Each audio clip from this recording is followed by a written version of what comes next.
Buni holatda bu juda ham ko'p hisoblanadi. Do'stlar, bugungi chislo 2025-yil 8-aprel sanasiga ko'rib turganlaring Vanderkot o'rigi. Hozirgi ko'rinishi. Do'stlar, bu o'zini o'zi changlatadigan nav bo'lgani uchun bu juda ham serhosil nav hisoblanadi.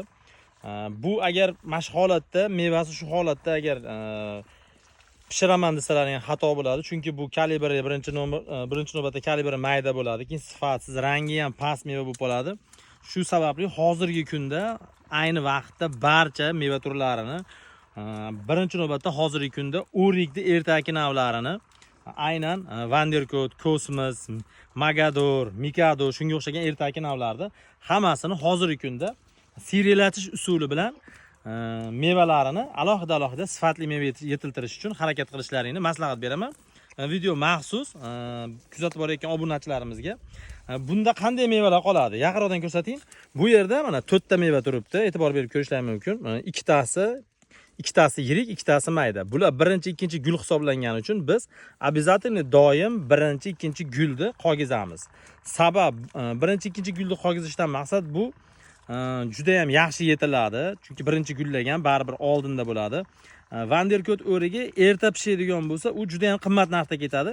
Kech pishadigan bo'lsa, uni raqobatchilari boshqa joylarda ham chiqishini hisobiga narx tushib ketishi mumkin. Shu sababdan mevalarni seriyalashtirish usuli faqat ichidan birinchi navbatda eng maydalari terib olib tashlanadi. Holatidan kelib chiqib, mana e'tibor berib ko'rishlaring mumkin. Bu yerda meva hajmi kalibriga mos holatda qo'yib borilishi kerak. Bu yerda 2 dona meva mana yetadi. Eng yiriklari tanlab olindi. Mana jup joylarda hech qachon qogizmaysizlar. Hammasi yakkalanib chiqish kerak bo'ladi. Mana e'tibor berib ko'ringlar. Yaqinroqdan ko'rsating. Bu yerlar juda ham qalin.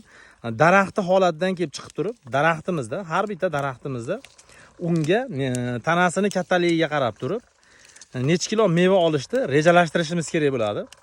Bu daraxtimiz 5 yoshli Vanderkot o'rigi. 5 yoshli har bitta shox. Mana e'tibor berib ko'ringlar.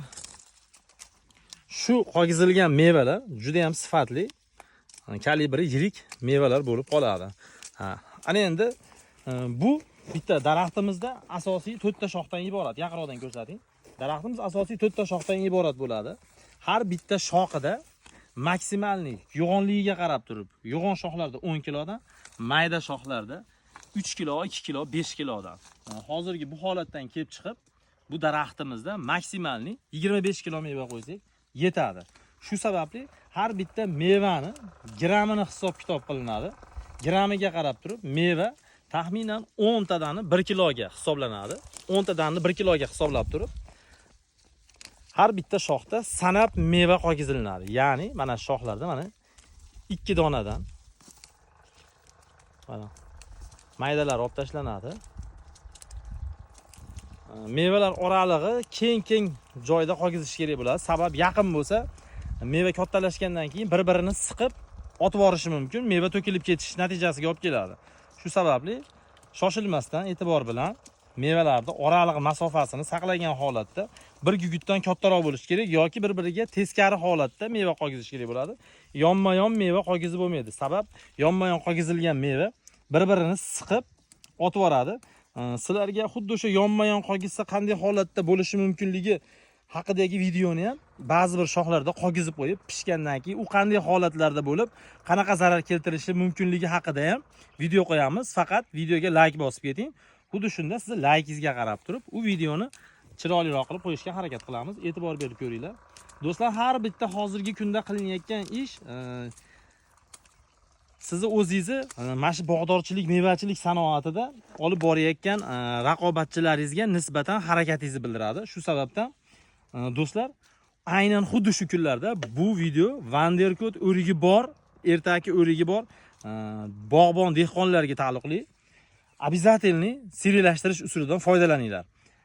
Meva siyrak bo'lgan holatda ham daraxtni bir qator ko'zdan kechirib chiqishlaringni so'rab qolaman. Sabab chunki daraxtda siyrak holatda bo'lgani bilan ba'zi bir shoxlarida siz ko'rmay qolgan joylarda qalin bo'lishi mumkin. Shu qalin bo'lib qolgan joylarda sifatsiz meva bo'ladi. Daraxt imkon qadar 1 terim, 2 terimdan iborat bo'ladigan holatda qilish kerak bo'ladi. Ertaki mevalar erta yetilishi bilan qimmat narxda chiqishini bildiradi. u agar qancha qalin bo'lgan sari shuncha kech pishadi. Shuni hisobiga raqobatchilar ko'payib ketib turib, narx juda ham pastlab ketishi mumkin bo'ladi.